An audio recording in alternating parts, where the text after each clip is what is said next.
Welcome to Easy Peasy Books, From Author to Authority, the lively and engaging podcast for business professionals who've always believed they have a book in them. I'm your host, Jillian Whitney. Join me as I chat with authors and industry experts from all around the world to explore simple strategies to write, publish, and leverage your business book. Whether you're an entrepreneur, executive, or an employee, this podcast is for you.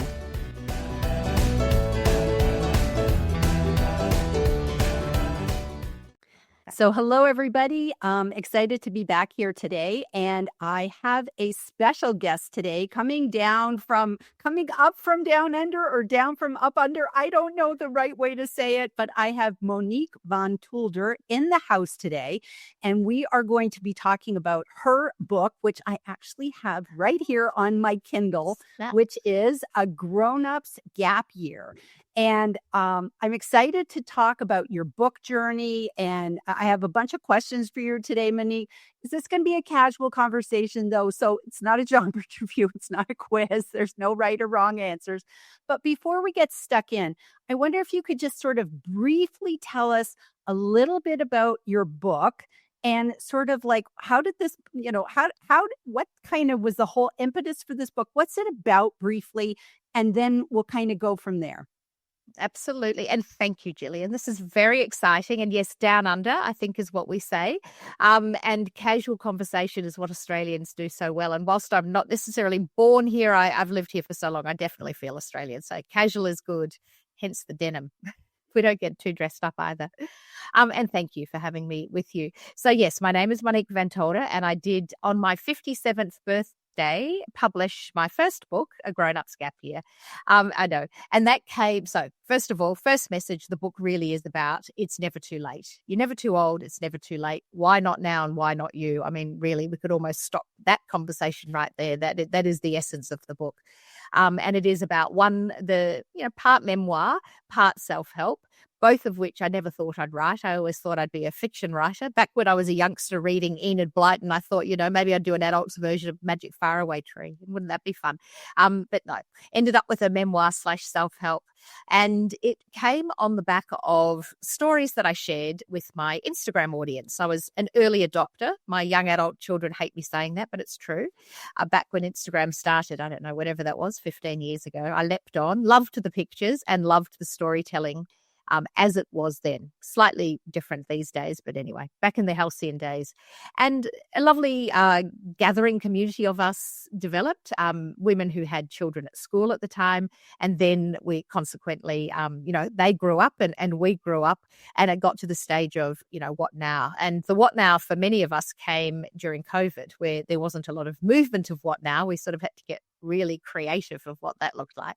And so I shared all of my reinvigoration, my life epiphanies, as it was, from my neighborhood, and all the treasure that I could sort of find in my backyard, how to feel better and design some sort of a purpose for the second act. And all of that was a rumble. No one was really talking a bit about midlife. Well, of course, we've always talked about it.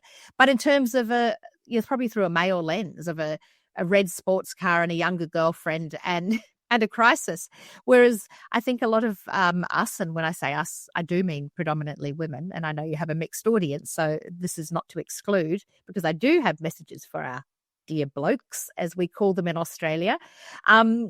This was to say, all right, we've got this longer runway, we're going to live longer, what are we going to do with it? And I took off. I left home. My claim to fame is I ran away from my family for 8 months, literally screaming out of the kitchen.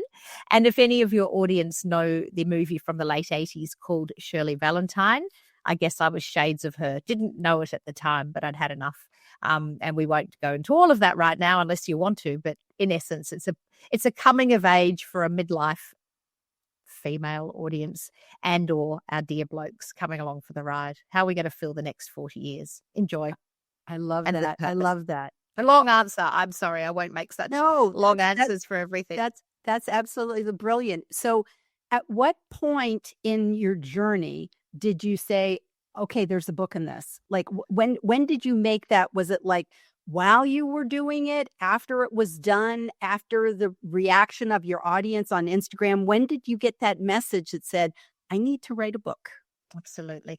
Look, and to my earlier point, I probably always felt there was a book in there. I mean, I would never have dared or deigned to call myself a writer. I didn't train in creative writing. I didn't do a degree in literature. And so I always felt slightly, and I wasn't a journalist either. So I always felt slightly on the back foot. But, we do that to ourselves, tie ourselves in the knot, up and knots of, not me. Hence the message, it is you, and you just grab it. So I'd been writing on my blog for 15 years through that sort of parenting journey in conjunction with Instagram. And I'd had a little bit of success, and it was, it was nice, and a few awards, but still I never called myself a writer. I had national columns in magazines, and still I didn't call myself a writer until I took off from home, and my readers then said, look, I think there's a story here, and we really want to know, how do we do this for ourselves? And so I came back and had a window. My young adult sons had taken off for a month over summer holidays about 3 years ago. And I thought, if I don't sit for this month and use it productively to nut something out, it's probably never going to happen. So I thought, well, if I can fill the month with something and come out with some sort of, outline at the end. And I basically wrote the whole book in that period of time, which I guess it had already written itself, hadn't it? So yes, that's how that all transpired. But then, of course, as you know, as a long-term author, getting it published, getting it edited.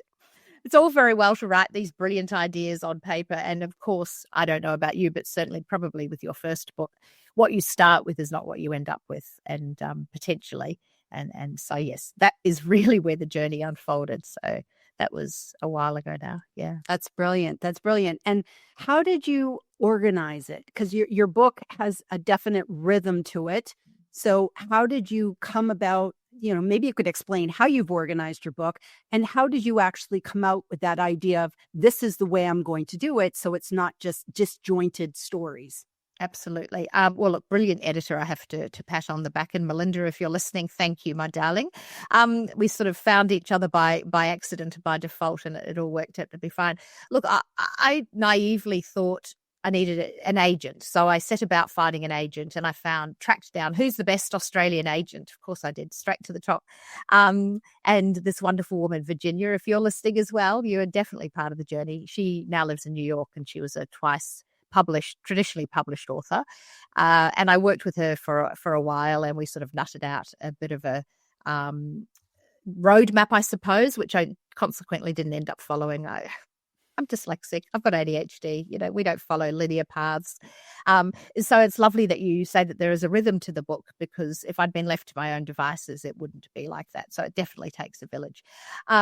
So yes, I wrote everything out. I pulled from my Instagram posts. Content is never my problem. It's organizing the content, and delivered this to my poor unwitting editor after a long and convoluted path to trying to publish, which we'll get to, I'm sure. And Melinda very kindly looked at it and said, yes, that's lovely, but this is self-help. Where are you in all of this? So I have to hand it to her that I'm even in there, and that is part memoir, because she helped me pull it together. So I had the roadmap, I had the idea, I had the content. She just helped corral it into something that was cohesive. That's brilliant. And I think that that's probably a really great message for prospective authors out there, in that what we start out with is usually not what we end up with. Sometimes it's just about getting all those ideas on the paper, but then you begin to see, maybe this belongs here and there.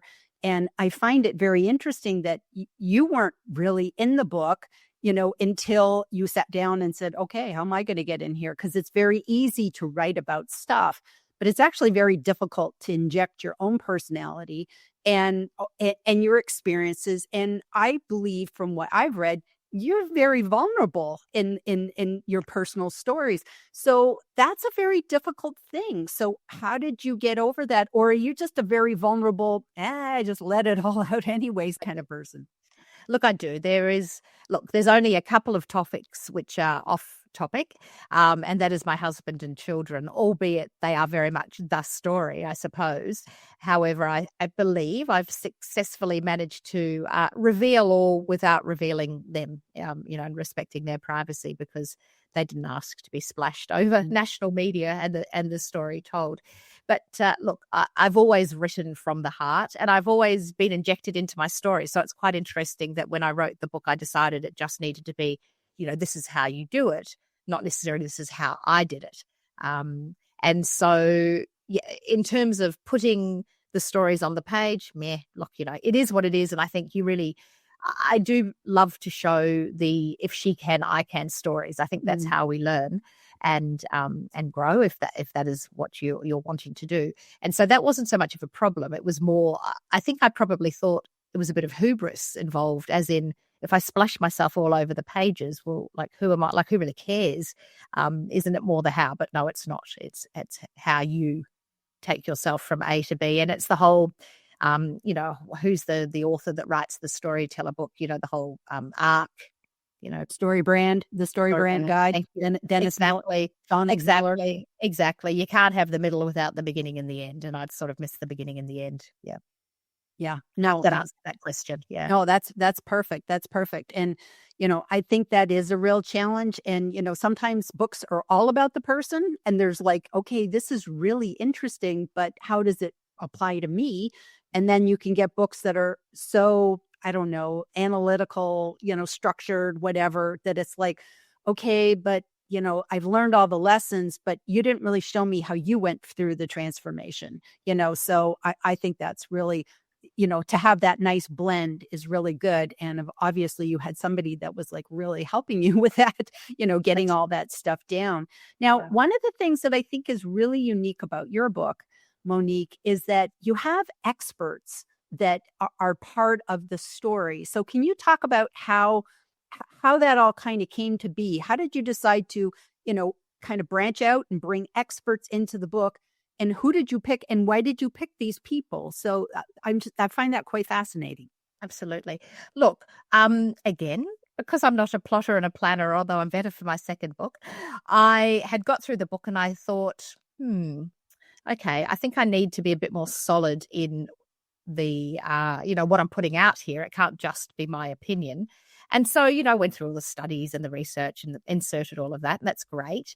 But then I thought, again, to my point, if she can, I can. I need these stories of women who have done various things throughout their lives that might be interesting to other women, because, mine is but one perspective, and I'm not for everybody, and neither should we all try and be for everybody. That's just, hiding to nowhere. However, if I can find these other women. So how did I find them? Look, some random Instagram friends, other experts within my my sort of realm, I suppose. I drew upon. Some I begged, some willingly came along very quickly. You know how it goes.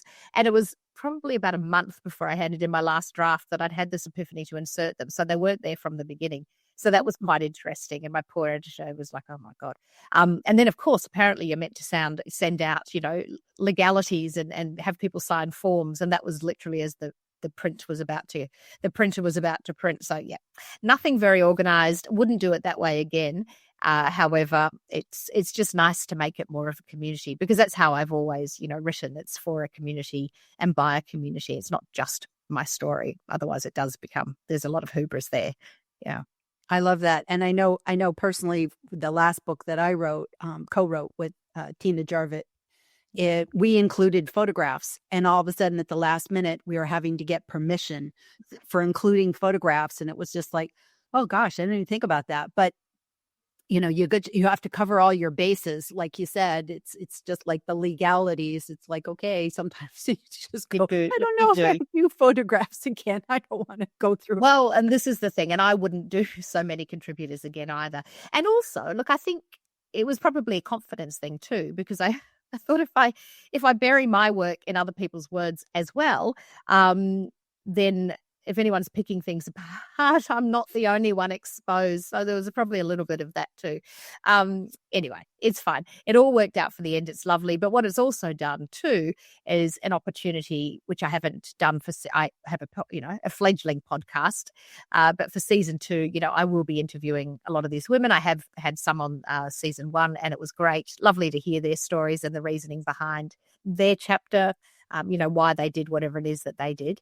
And then again, to the point of the experts, well, I'm not everything. And so it's great to have a financial empowerment expert, a real estate expert, medical expert. So yes, it's great. And again, it's another opportunity, and it's good for media. If you're looking down the lens a little bit and you're wanting to do some PR around your work, which I think you should. As my mother always sagely says, you can't sell a secret. It's sort of pointless writing and not promoting. Then it gives something else for media to grab onto too. It's not just your face all the time. That's my next phase. We've seen enough of this in the media, so now I'll be holding hands with some of those experts and doing some joint work. I love that. I love that. Now, because your book is so much about self-care and personal discovery, self-discovery, that is something that, that's a very, very sensitive topic. That is something that I think, like you said, I think women really like that topic. Men do too, but I think women especially. And if we think about somebody who might be listening today or watching the podcast or listening to the podcast, whatever, and they say, okay, I am a fledgling author. How do I balance my own self-care and writing a book? Because all of this, I'm running my business, all of this takes something. So what kind of advice could you give to other authors out there to make sure that they do, fuel their own fire, so to speak?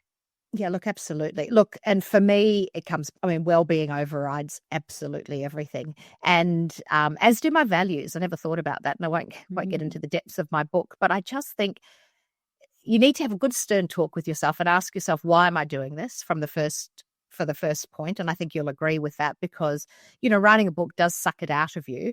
It's not just writing the book, it's the promoting the book that I think is actually the biggest thing. And if you're not looking after yourself, you're not going to be able to weather the storm or to, it's not so much a storm, but to carry through and take advantage of opportunities that may come your way, or go looking for those opportunities. So for me, well-being, it's the basics: good nutrition, movement every day, decent sleep, and, take care of your health narrative. And I'm not sure if that's segueing slightly from your question, but that is just so important. And then, of course, I did all the wrong things. I had every year I go to Japan. I love Japan. And a big part of the book is, I think, solo travel is incredibly important, specifically for women, building our confidence and, learning to sit still and hold your own hand is incredibly empowering.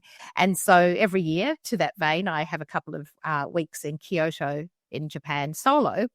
And instead of enjoying myself the year that my book was about to be published, I was up to midnight every night writing and re-editing, and, the editor sort of the printer had to, wrench the book away from me. So that, do as I say, not necessarily as I do. But yes, you need the foundation of well-being. Otherwise, you're not going to be able to see the journey through. It will ruin you. It really will. So I hope that does answer that question. But you need to prioritize that first. And then the writing flows better. If you've got a foggy mind and you're not eating properly and you're not sleeping properly, rubbish is going to come out. You're not going to be able to be really happy with what you've written, I think, anyway, in my opinion. I agree. And I think the self-care is important. And I think that sometimes, especially a lot of times, authors, they want to have a date. Like, this is the date I'm going live. And you might want to share your story. But it's like a lot of us get these self-imposed dates, and you literally will kill ourselves trying to meet this deadline, which can be really tough on us to do that. So, I know yours was like at the finish line going bananas. So do you want to care to share any of like your end publishing date stuff? Oh, look, absolutely. And again, look, we could go back a little bit. I mean, I had in my head that, like most of your listeners, traditional publishing was it. Otherwise, what was it? Right. Vanity publishing. Well, I didn't want my name ascribed to that. So no, that wasn't going to be me. Well, I soon found out, like, many times in my life, no came through thicker and faster than yes. And so, I did the realms of, 50 traditional publishers. And then I discovered this hybrid sort of publishing, which sounded great, but came with a massive price tag that I had never foreseen. And I thought, oh my goodness gracious, that's kind of bananas. However, I did put some money on the table with a couple of imbeciles who I could name, but I shan't. But if you'd like to know, do let me know, and I'll give you caution. So you've got to be careful because you suddenly become quite vulnerable. And I am going slightly off topic, but you do become vulnerable because you think, how on earth is this baby going to go out in the world? And unless I'm with a traditional publisher, is anyone even going to see it, read it, whatever? So that was a whole re-education program, which you solved the problem with your podcast because you explained that isn't the only route. So towards the end, yes, I'd found my editor. We had a bit of a deadline. I'd found a publisher in Australia that was really a printing business, but he also did publishing. And so I'm going to scratch my nose halfway through, which is we're very casual, but that's a bit too casual. Sorry. I don't know why. We have in Australia, we have all these trees in spring, which have all this fluffy stuff that comes out everywhere. And I have got the itchiest nose. Never. Anyway, apologies. So he'd booked me in for printing date. And as we got closer, I just thought, oh, no, it's not ready to go. Of course, it's never ready. And so, yes, I did whip myself into a frenzy, did many midnights, as I've alluded to. And then eventually my editor, I think, she's the kindest, most mild-mannered, delightful person you could ever meet, sort of did put her foot down and say, like, really, this is it. We're done. We're done or I'm done. It needs to go. So that's where that went to. And at that point, I had come to the realization that it was going to be self-published, albeit, through a publishing house. He agreed to put his name on it, but I paid for it. So, it was self-published to all intents purposes, but for the optics, I suppose, because I knew that I wanted to get media, I wanted to have his logo on there too. Small publishing house, but as it was. And he wasn't in a position to take me on because he is so tiny. He'd already sort of allocated his resources. Anyway, so yeah, that's where that ends up. And they're really, that's probably the biggest thing about, writing a book is that it's like writing the book is just such a small part of the journey. And then it's like, okay, the publishing and really like authors really can go, I'm in total overwhelm. There's so much here with, traditional publishers, hybrid publishers, self-publishing, and it's not easy. Like we try to make it easy peasy, but it's not easy. And there's so much to learn, and there's so much that we don't know that we don't know. So it's like, oh, I didn't know this was going to happen. So there is so much to it that when you kind of get out on the other side, you're like, phew, like I learned way more than I thought I'd ever learn. Exactly. And it's really important to learn that, to go through the process. But for my second one, now I know, eyes wide open, and I did waste time and resources in getting the first one to market. But that's fine. You go through these things like any investment. I consider it as an investment in my, trajectory, I suppose.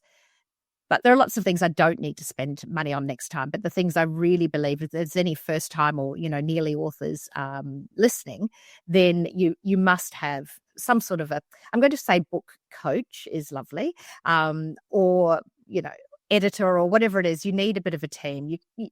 I do believe to put a quality product out there, you need to have other eyes on it before it goes out into the world. You can't just rely on your own editing. I don't think you can, and that might be controversial, and you may or may not agree, but I just think that's really where you need to invest it. And in terms of whether you self-publish, hybrid, whatever, I don't think that really matters. At the end of the day, I think I've had one person look at that logo that I was so hell-bent at having at the front of the book, and nobody else really cares. I mean, they can tell it's not, it's not a Penguin published one. It's not a HarperCollins. It's not. So, once you go down that list, if it's not one of those, then nobody really cares what it is from there, I think.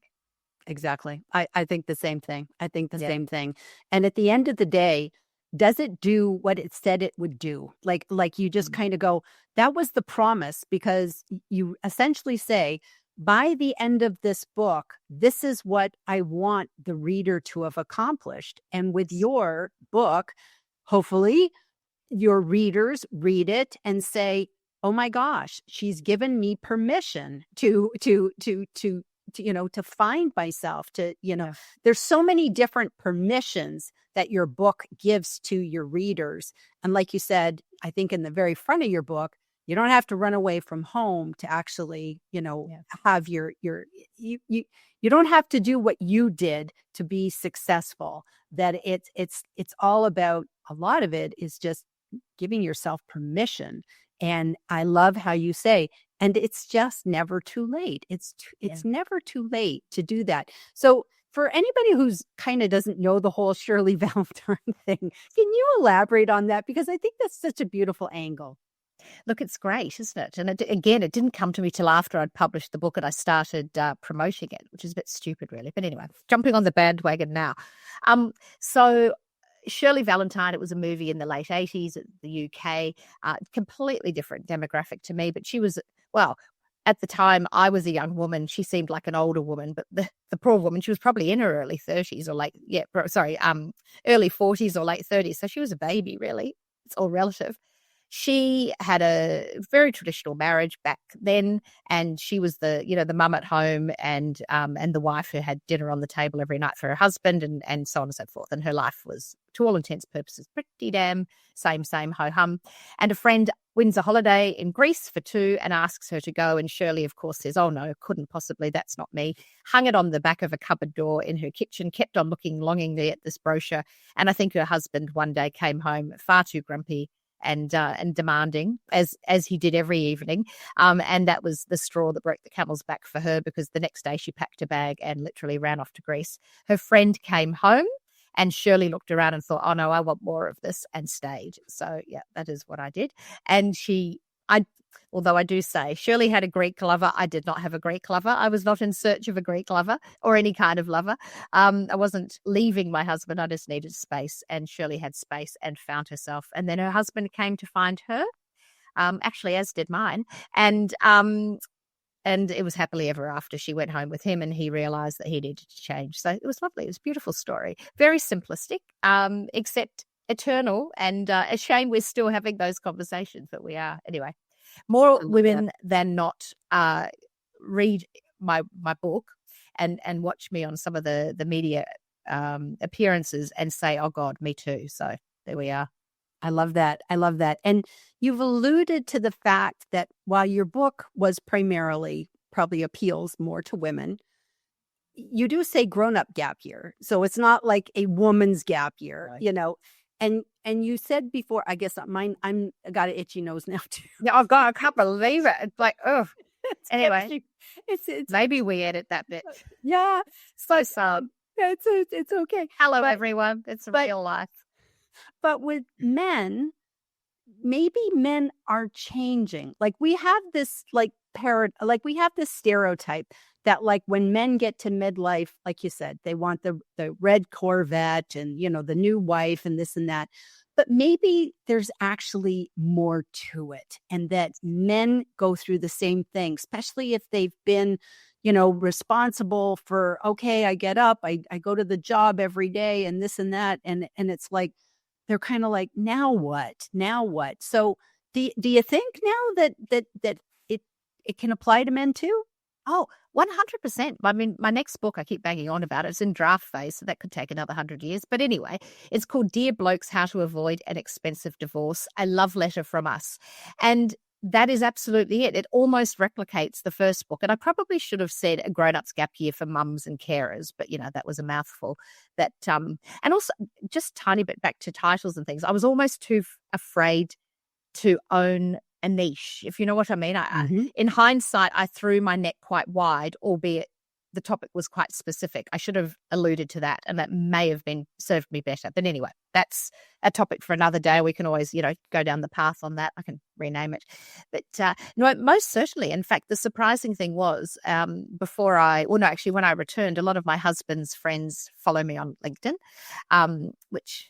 Thank you, Gillian. You are prolific on and the queen of, and I need to follow your lead much more often. I spend too long on Instagram. But a lot of my husband's friends said, oh, my God, you seem to be feeling better. You look better. I mean, they didn't say that. You can't say that, but they meant it.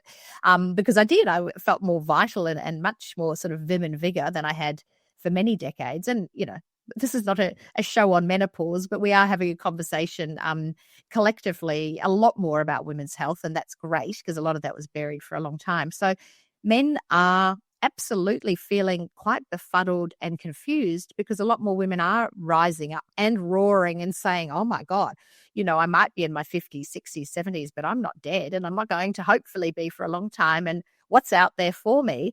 Whereas, to your point, a lot of, and I say the word blokes because that's our term for men, for gentlemen in Australia. It's a term of endearment, and sort of a colloquial term. They've been at the work front. A lot of midlife women, Gen X and boomers, have had quite traditional relationships still. I mean, future generations won't necessarily be so much so, but, mum was the carer in the household, regardless of whether she worked or not, and dad, the breadwinner, and or, dad on deck when and if.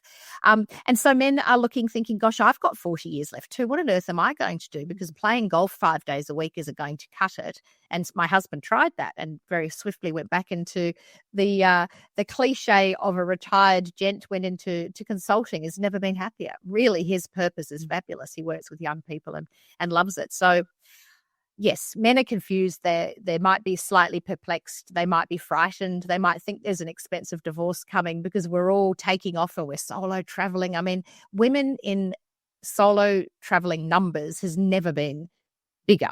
I mean, something like a 230% increase, I think, in solo women travelers since COVID. It's phenomenal. And so, yes, definitely, it's both of us, and we all need to go along for the ride. And I speak, predominantly to women, but most of us are coupled and or want to be and remain so. So we need to speak to all of us. So yes, definitely, this is for the blokes as well. I love that. I love that. And it's funny, I was going to close by asking you sort of, okay, you did a fabulous job with this. What's next? But you kind of told us this is what's next for you, is writing this follow-up book, but from the male perspective. So yes, absolutely. That's brilliant. So you're already at the sort of, you got the first draft together? Yes. And then it's being so sexist, but anyway, it's a very short book with pictures, and it's not, look, it has research in there, but it's not research heavy. It really is literally meant to be. A lot of gentlemen in Australia, I don't know if America is the same, ask us for a list. We'd love to help, but give us the list. Well, I think when we're depleted and you're over it and we're kind of halfway out the door on an adventure, we don't want to be doing the list. So I'm writing the list for everyone to hand. So it's a mini book. And then on the back of that, I'll be doing 101 ideas for a grown-ups gap year, either together or separately. So yes, so I'll continue the theme. And the draft is done. I just need to sit still long enough and stop promoting the first one and focus on this one, because that's it, isn't it? We didn't even talk about the PR of it all, and that goes on and on. That can be for another day. It does. And, that's probably a great thing to come back and we'll do a follow-up session, because the PR, everybody thinks that we're going to put the book and we stick it up on Amazon or, wherever, Ingram Spark, whatever. It's just going to sell itself. And it's like, no, it's up to us. And you have to, again, you got to have that energy for it. So that's why you have to continually pace yourself. And it's probably good that, like, you write the draft and put it away for a little while, because we do need that time to kind of come back and look at it with fresh eyes. And, how many times do people even take their first book and, oh, I'm going to add some more stuff to it? It happens. Absolutely. Yeah, no, look, and it's true. It absolutely is true. And you can't rush the process, as they say. However, and actually it comes back to another question you asked, and I can't remember which one it was, but there's this sense of sometimes scarcity. You have an idea and you think, oh my God, if I don't get it out quickly, someone else will steal it. But there's no such thing. I mean, I don't know what the saying is exactly, but there is no such thing as a new idea. It's just, different ways of packaging it. And so I did write the first one in a slight state of panic. Someone else will say what I'm saying. Well, they've already said what I'm saying. I've just said, later on I realized it was literally the Shirley Valentine story, but I didn't know it at the time. So, I think we need to just calm ourselves down and try and put out the best work we can in a timely fashion. So, it's a fine line between taking too long and being too swift, I think. I love it. Well, that's brilliant. Well, this was a fabulous conversation, Monique. Thank you for just being so helpful and sharing your advice. I implore everybody to go check you out on LinkedIn, check you out on Instagram. We'll put all that stuff in the show notes. And of course, to go over to Amazon and check out your book. And it's available in paperback and it's available in Kindle. And just thank you so much for being here today. So, Gillian, thank you for your support. Thank you for having me here. And we've done some work together. And it's just wonderful. So I really, really appreciate you. Awesome. Okay, well, everybody, we'll see you next time. Bye-bye.